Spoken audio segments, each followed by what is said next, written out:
Right, constructive dismissal, that's a huge topic at the moment, and that's basically where you're being forced out of your job or you're being treated so badly that you've got no choice but to resign. It's a type of unfair dismissal. The full name is constructive unfair dismissal. The difference being that unfair dismissal is where you actually are dismissed or fired. With constructive dismissal, it's a bit harder for you to win that kind of case. When I say win, I mean do well in negotiation, because you don't really want to go to court or tribunal and win one of these cases, because it could take you, a year or two of your life and a lot of stress. So when I say win, I mean get out of there with your head held high, with a decent exit package or settlement agreement deal. So in order to do that, you need to understand a few of the legalities. Now, constructive dismissal, firstly, you've got to have 2 years service. So if you haven't been somewhere for 2 years, then they're allowed to dismiss you or, effectively force you to leave for any reason at all, really, as long as it's not discriminatory, so relating to things like race, religion and gender and other protected characteristics. But it could be something arbitrary, like, oh, we don't like you, we changed our mind, or we don't need you anymore.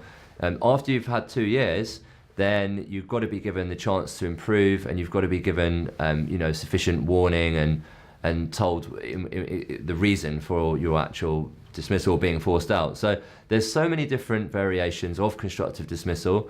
The classics include things like mergers and acquisitions. Perhaps all the board have changed because the company's merged, or role erosion. Someone's come in, starts doing your job, or bullying and harassment by an overbearing manager. So lots of different permutations. There's a few similarities within all of them. Often it will be yourself as the employee who makes the first move in this scenario, because your employer is trying, from their point of view, they're hoping to manage you out so they don't have to pay you off, just perhaps make your life hell, whether that's deliberately or perhaps even accidentally. So from your point of view, you need to flag this behavior up to them, perhaps setting out, without prejudice letters, setting out all the ways you've been mistreated.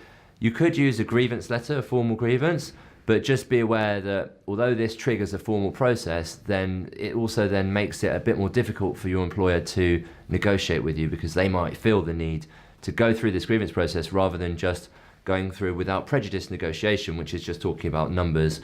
And remember here, the thing you both have in common is that you both want the employment relationship to end. So you want to leave, they want you to leave.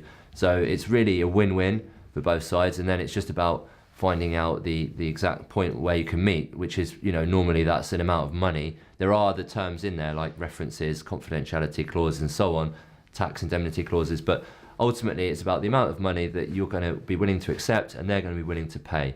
So have a go on our calculator on the website here, read some of the articles about how much you should get, and if you're being constructively dismissed, think about whether you do want to just go quietly and just leave.